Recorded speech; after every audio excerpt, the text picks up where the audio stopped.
Yucatán parece otro estado más de la Federación Mexicana, hasta que lo miras con atención. En un solo territorio conviven llanuras de piedra caliza, donde no corre un solo río superficial, una selva baja que resguarda el laberinto de agua dulce más grande de la Tierra, y una costa que durante siglos prefirió mirar hacia Europa y el Caribe antes que hacia su propia capital nacional. Pero la geografía no es la parte más extraña. Lo extraño es que Yucatán no se integró a la nación como el resto de las provincias. Es el único territorio que funcionó como una república soberana e independiente en dos ocasiones distintas. El único que alcanzó una riqueza opulenta, ignorando por completo los mercados del centro del país, y el único donde la lengua maya no es una reliquia del pasado, sino la fuerza viva que conquistó el español local hasta dictar su acento y su sintaxis. Yucatán no es solo una península en el mapa de México, es un territorio construido sobre fronteras invisibles que existían mucho antes de que el país se imaginara a sí mismo, y entender por qué Yucatán es diferente empieza con una cicatriz cósmica que cambió el destino del planeta hace 66 millones de años. Capítulo 1. La cicatriz cósmica y el anillo de la vida. La verdadera identidad de Yucatán no comenzó con los seres humanos, sino con una colisión catastrófica que redibujó las reglas del terreno. Hace 66 millones de años, una roca espacial de 10 kilómetros de diámetro se estrelló contra la península, liberando una energía equivalente a miles de millones de bombas atómicas. Este evento no solo aniquiló a los dinosaurios, sino que esculpió el destino geológico de la región de forma irreversible. El impacto creó el cráter de Chicxulub, una estructura de 180 kilómetros de ancho oculta bajo la selva y el mar. Lo más asombroso es cómo esta cicatriz cósmica define la vida actual. El borde del cráter formó el famoso anillo de cenotes, una cadena de depósitos de agua dulce que son los únicos en el mundo con tal distribución perfecta. Sin montañas ni ríos superficiales, Yucatán depende totalmente de este laberinto subterráneo. La geología condenó al estado a ser una plataforma de piedra caliza, una isla terrestre donde el agua corre por debajo de los pies, dictando dónde podían sobrevivir las ciudades. Esta red hídrica invisible permitió que una de las civilizaciones más avanzadas de la antigüedad prosperara en un entorno que, de otro modo, habría sido un desierto de roca.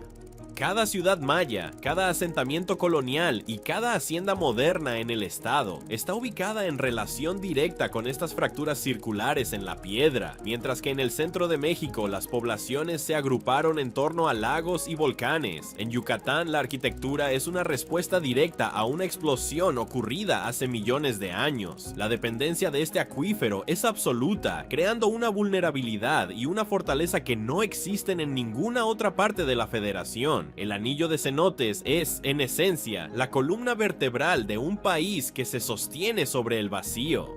Esta singularidad física fue el primer paso para crear un aislamiento que, milenios después, se transformaría en una de las historias políticas más extrañas y tensas de todo el continente americano. Antes de dar paso al capítulo 2, si te interesa entender por qué México funciona tan diferente estado por estado, no olvides suscribirte al canal.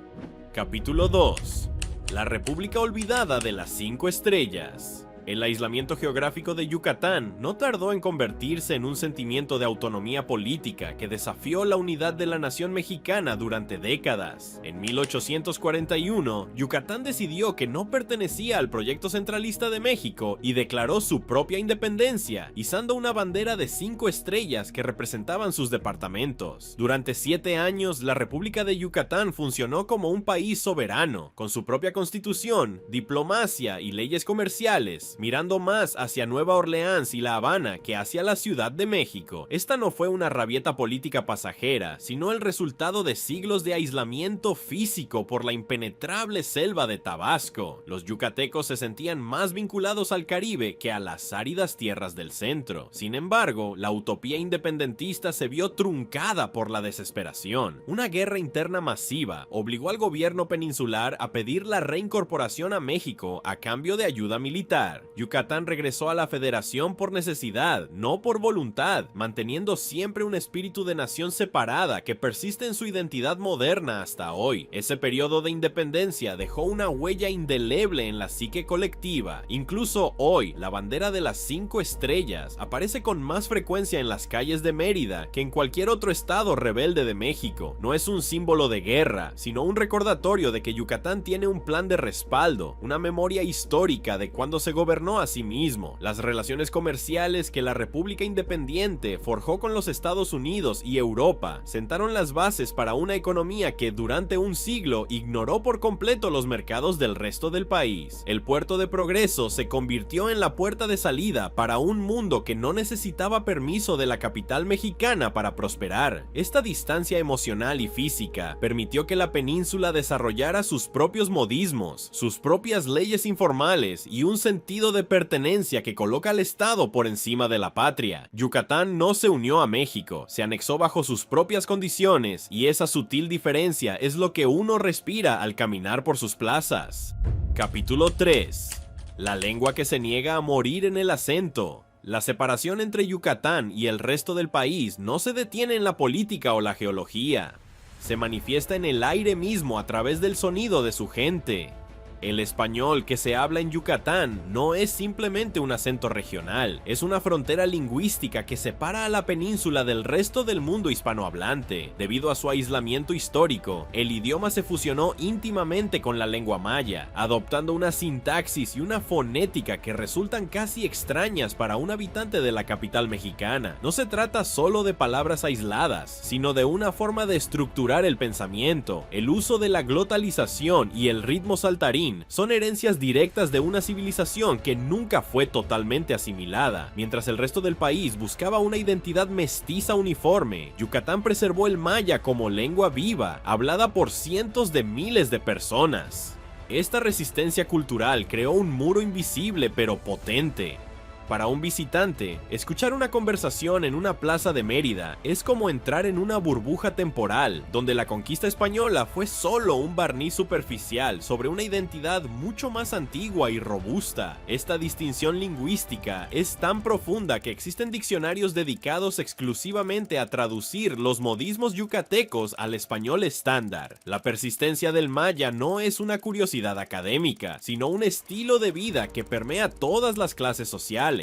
En las mesas de los restaurantes más lujosos y en los puestos de los mercados más humildes, se escuchan expresiones que no se encuentran en ningún otro lugar del planeta. Esta isla idiomática ha servido como un mecanismo de defensa contra la homogeneización cultural que ha borrado las particularidades de otros estados mexicanos. El orgullo de hablar diferente es una forma silenciosa de independencia. Al mantener viva su lengua vernácula y permitir que ésta colonice al español, los habitantes de la península han logrado que cualquiera que llegue del exterior se sienta instantáneamente como un extranjero en su propio país. Yucatán no habla el idioma de México, habla un dialecto de resistencia que se ha pulido durante 500 años bajo el sol implacable de la selva.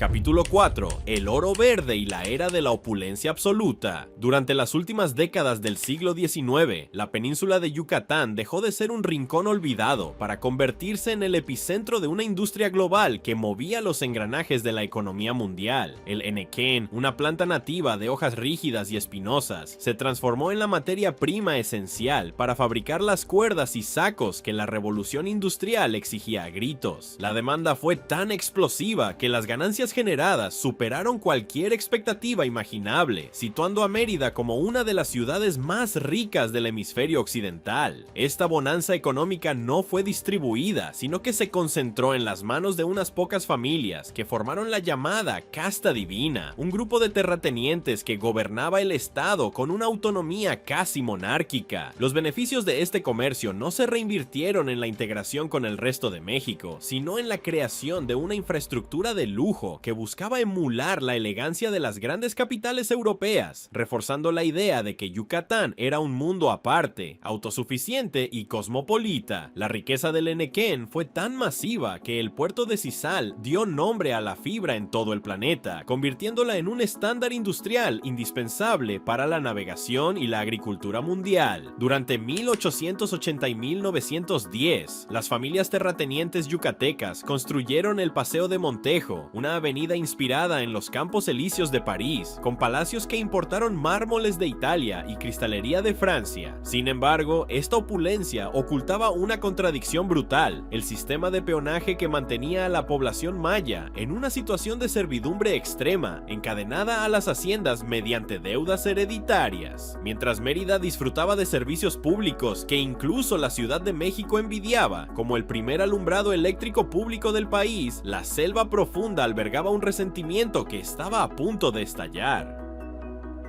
Esta brecha económica creó dos mundos irreconciliables dentro de la misma península, donde la modernidad más absoluta convivía con un sistema feudal que se negaba a desaparecer por completo. Este periodo de esplendor dejó un legado físico que todavía define el paisaje yucateco: las máquinas desfibradoras, los rieles de los pequeños trenes que transportaban la fibra y las chimeneas de las haciendas son hoy monumentos silenciosos de una época en la que el Estado no solo se sentía independiente, sino superior en términos económicos al resto del país. El colapso de esta industria, provocado por la invención de las fibras sintéticas a mediados del siglo XX, fue un golpe devastador que obligó a Yucatán a mirar finalmente hacia el interior de México en busca de apoyo. No obstante, el orgullo de haber sido la capital financiera del país durante décadas permanece en el carácter de su gente. Esa nostalgia por la era del oro verde no es solo un recuerdo de la riqueza,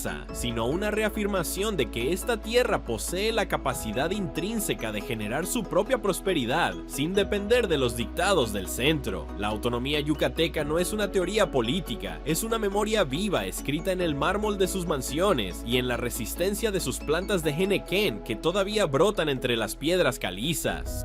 Capítulo 5. La guerra de castas y la fractura social. Mientras las élites de Mérida importaban pianos de cola y vinos franceses, en las profundidades de la selva se gestaba un movimiento de resistencia que pondría en jaque la existencia misma de la civilización occidental en la península. La guerra de castas, que estalló en 1847, no fue una simple revuelta campesina, sino un conflicto étnico y social de proporciones apocalípticas que duró más de 50 años. Los mayas, hartos del despojo de sus tierras y de la servidumbre impuesta por el auge del azúcar y el henequén, se levantaron en armas con una ferocidad que tomó por sorpresa al gobierno peninsular. Este enfrentamiento llevó al Estado al borde de la aniquilación total, al grado de que las autoridades yucatecas ofrecieron la soberanía de la región a naciones extranjeras como España, Inglaterra y los Estados Unidos a cambio de protección militar.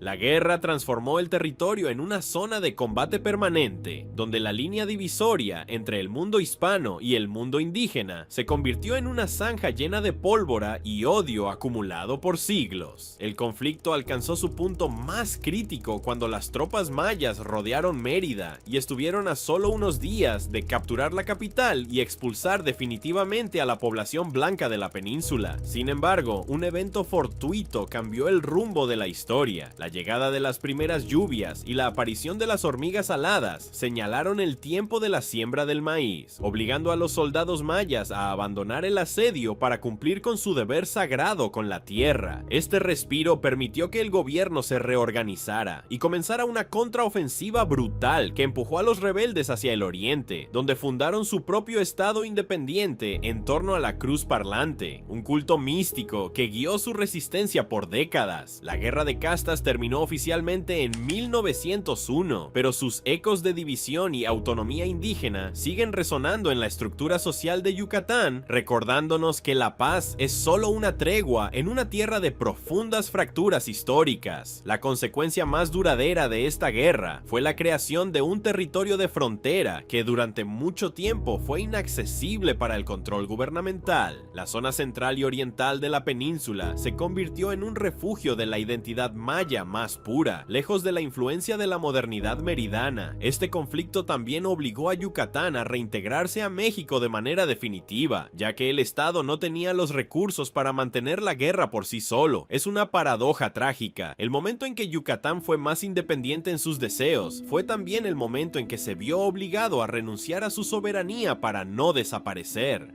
La herida de la guerra de castas es lo que diferencia el mestizaje yucateco del resto del país. Aquí, la identidad indígena no es un pasado glorioso en un museo, sino una fuerza viva que casi logra reconquistar su territorio por completo. Esa tensión entre el orden colonial y la resistencia selvática es el motor invisible que impulsa la cultura peninsular hasta el día de hoy. Capítulo 6. La mesa como frontera cultural y el queso de bola. Si hay un lugar donde la independencia de Yucatán se celebra 3 veces al día, es en la cocina. La gastronomía yucateca es una de las mayores pruebas de que este estado funciona bajo una lógica cultural distinta a la del resto de México. Mientras que en el altiplano central el maíz, el frijol y el chile forman la trinidad culinaria, en Yucatán los ingredientes cuentan una historia de comercio transatlántico y fusión caribeña. El uso intensivo del achiote, el recado negro y la naranja agria crea perfiles de sabor que son inexistentes en otras regiones del país. Pero quizás el símbolo más extraño y fascinante de esta distinción es el amor incondicional de los yucatecos por el queso de bola, un queso Edam de origen holandés que llegó a las costas de la península no por la vía de España, sino a través de las rutas comerciales del Mar Caribe que conectaban a Yucatán con las Antillas y Europa. Este ingrediente extranjero se volvió tan esencial que hoy es el alma del queso relleno, un plato que resume perfectamente el sincretismo de esta tierra. La presencia del queso Edam en la dieta yucateca es un testimonio de cómo el aislamiento geográfico respecto a México fomentó vínculos directos con el resto del mundo a través del puerto de Progreso. Durante el auge del Enequén, los barcos que regresaban de Europa tras entregar la fibra traían cargamentos de productos extranjeros que no se encontraban en la capital mexicana, estableciendo gustos refinados y únicos en la población local. Este queso holandés, protegido por una capa de cera roja, se integró a la mesa yucateca de tal manera que hoy se consume en marquesitas por las tardes y en guisos complejos durante las festividades más importantes. La gastronomía local no busca parecerse a la cocina poblana o oaxaqueña, se enorgullece de su diferencia, utilizando ingredientes como el chile habanero, con una maestría que lo convierte en un sello de identidad. Para un yucateco, su comida es la frontera final, un refugio de sabor que los mantiene conectados a su historia náutica y selvática. Esta autonomía culinaria es tan fuerte que viajar por Yucatán es, en muchos sentidos, un safari gastronómico donde las reglas del resto de México no aplican. Aquí el desayuno no es un par de huevos con salsa, sino una ración de cochinita pibil enterrada en hornos de tierra, siguiendo una técnica prehispánica que ha sobrevivido intacta al paso de los siglos. La mesa yucateca es un acto de resistencia cultural que utiliza los cubiertos para marcar una distancia emocional con el centro del país. Cada bocado de una sopa de lima o un panucho es una declaración de pertenencia a una nación que sabe a achiote y amar. La cocina no es solo alimento, es el lenguaje común que une a los descendientes de los mayas con los nietos de los hacendados. En un estado dividido por la historia y la geología, la comida es el único terreno donde todas las contradicciones se disuelven en un equilibrio perfecto de acidez y picante. Capítulo 7. La arquitectura del exilio dorado y la ciudad blanca. La fisonomía urbana de Mérida es una de las declaraciones más visuales de su separación emocional con el centro de México. Conocida como la Ciudad Blanca, no solo por el color de su piedra caliza o la limpieza de sus calles, sino por una estética que buscaba diferenciarse del estilo colonial barroco predominante en el altiplano central. Mientras ciudades como Querétaro o Puebla se construyeron con la mirada puesta en España, los arquitectos y hacendados de Yucatán dirigieron sus ojos hacia Francia e Italia durante su época de mayor esplendor económico. El Paseo de Montejo es el ejemplo definitivo de esta voluntad de distinción, una avenida señorial flanqueada por palacetes de estilo neoclásico y renacentista que parecen haber sido transportados desde las orillas del río Sena hasta el corazón de la selva maya. Esta arquitectura no buscaba la integración nacional, sino la creación de un oasis de civilización europea que reafirmara el cosmopolitismo de una élite independiente. El contraste entre las casonas afrancesadas de la capital y las viviendas tradicionales de paja y madera en las zonas rurales añade otra capa de complejidad a esta identidad. Esta dualidad arquitectónica refleja una sociedad que, aunque miraba hacia el exterior para definir su prestigio, nunca abandonó las técnicas de construcción que permiten sobrevivir al calor extremo de la región. Los techos altos, los arcos de medio punto y los amplios patios centrales son respuestas climáticas que otorgan a las ciudades yucatecas una atmósfera de frescura y amplitud que no se encuentra en las apretadas trazas urbanas del centro del país. La Ciudad Blanca es, en realidad, un museo vivo de una aspiración de autonomía que se grabó en la piedra. Cada fachada decorada con guirnaldas y columnas jónicas es un recordatorio de que, para Yucatán, el estilo nunca fue una cuestión de moda, sino una herramienta política para marcar su distancia con la estética oficial de la nación mexicana. La estabilidad que se respira en las plazas yucatecas es quizás el rasgo que más asombro causa en el observador contemporáneo. En un contexto donde la seguridad es una preocupación constante para millones de ciudadanos, la península se presenta como una anomalía estadística, un refugio de paz que parece operar bajo leyes de convivencia civil que el tiempo ha borrado en otros lugares. Esta tranquilidad no es producto del azar ni de una vigilancia policial desproporcionada, sino que hunde sus raíces en la misma cohesión social que el aislamiento geográfico fomentó durante siglos. En Yucatán, el concepto de vecindad sigue siendo un tejido fuerte y funcional, donde la vigilancia mutua y el conocimiento del otro actúan como barreras naturales contra la desintegración del orden público. Esta paz social es el activo más preciado del Estado, lo que le permite mantener un estilo de vida donde el espacio público todavía pertenece a la gente y no al miedo. Es aquí donde la diferencia entre el país de afuera y la península se vuelve más palpable y deseada. Y recuerda, si quieres entender los diferentes estados de México de verdad, no olvides suscribirte al canal y dejar un like al video.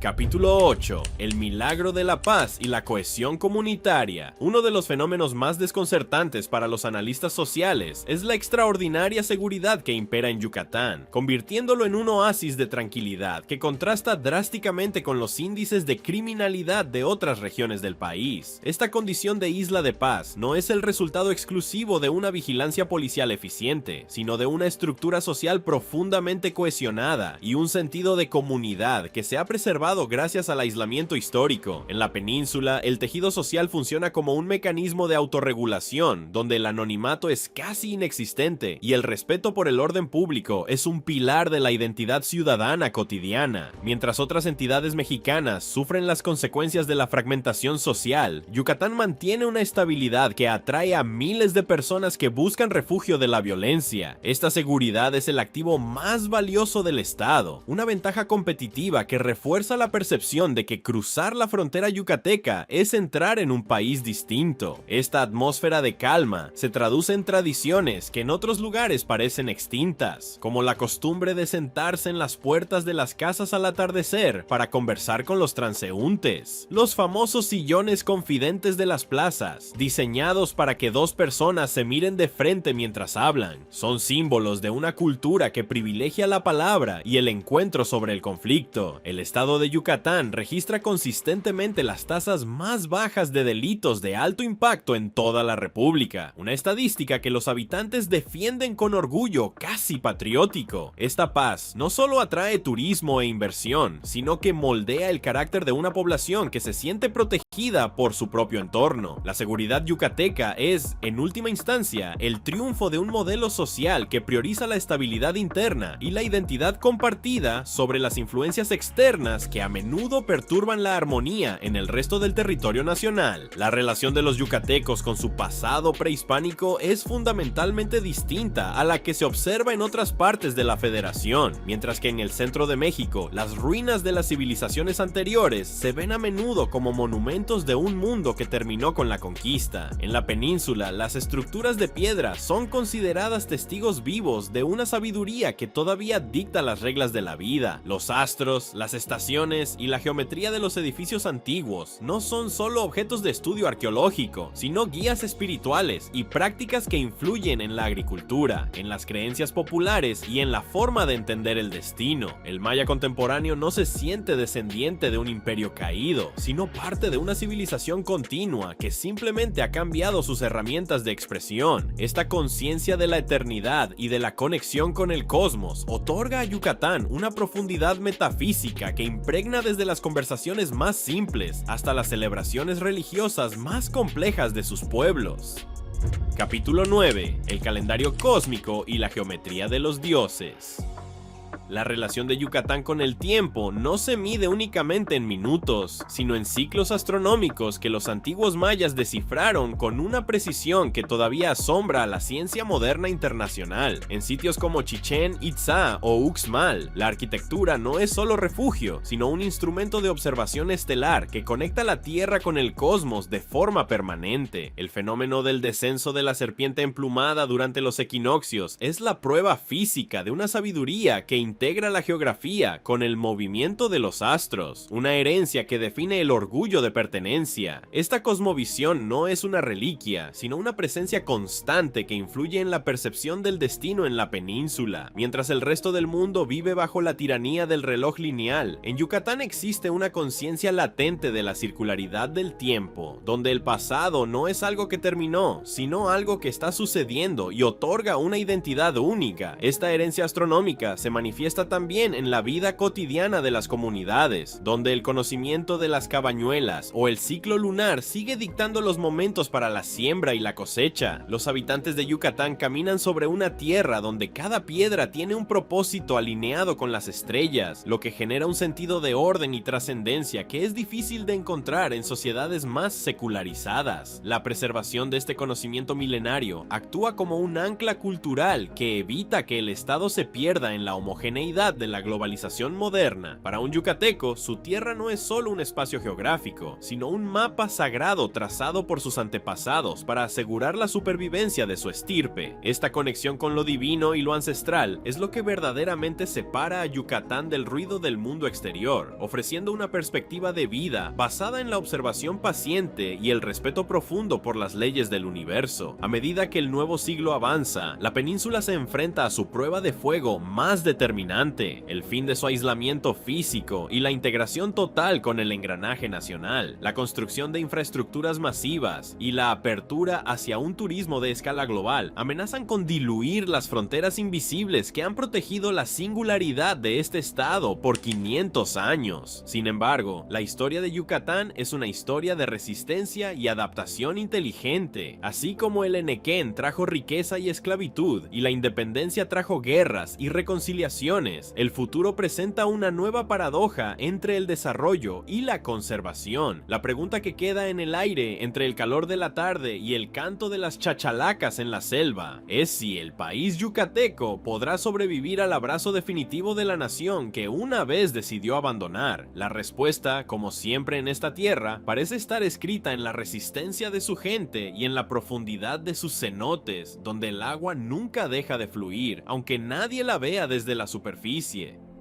Capítulo 10. El futuro sobre rieles y el fin del aislamiento. El siglo XXI plantea para Yucatán el desafío más grande desde su reincorporación definitiva a la Federación Mexicana, la integración física total a través de megaproyectos de infraestructura masiva. Este sistema de transporte, que busca conectar los rincones más remotos de la península con el resto del país, representa simbólicamente el fin del aislamiento que forjó la identidad yucateca durante cientos de años. Existe una tensión latente entre el deseo de modernización económica y el temor a perder la esencia que hace de este estado un lugar radicalmente diferente. La llegada de nuevas poblaciones y la transformación del paisaje selvático obligan a Yucatán a renegociar su contrato social con la nación entera. El reto consiste en abrazar la conectividad sin sacrificar la autonomía cultural y la seguridad que han definido su historia. Yucatán se encuentra en una encrucijada donde debe decidir si seguirá siendo un mundo aparte dentro de México o si se convertirá en una pieza integrada del sistema. La península ha demostrado históricamente una capacidad asombrosa para absorber influencias externas y transformarlas en algo propio, como lo hizo con el queso holandés o la arquitectura francesa. Es probable que este nuevo capítulo de integración no signifique la desaparición de su identidad, sino una nueva evolución de su carácter indomable. El orgullo yucateco es una raíz profunda que no se arranca fácilmente con la llegada de trenes o inversiones extranjeras. Es una convicción que se transmite de generación en generación a través del idioma, la comida y la forma de ver el mundo. Al final, Yucatán seguirá pareciendo otro país no por sus fronteras geográficas, sino por la fortaleza de una cultura que sabe que es única. La tierra que fue dividida por un asteroide y unida por la fe y el comercio seguirá siendo el espejo donde México se mira para entender que la unidad nacional solo es posible si se respeta la diversidad más profunda de sus regiones. Si quieres ver cómo la geografía traza líneas invisibles similares a través de México y seguir descubriendo la realidad detrás de cada estado de México, mira el video que te dejo en pantalla. Pero antes, no olvides suscribirte y dejar un like en este video para seguir explorando la verdad oculta detrás de cada estado de México.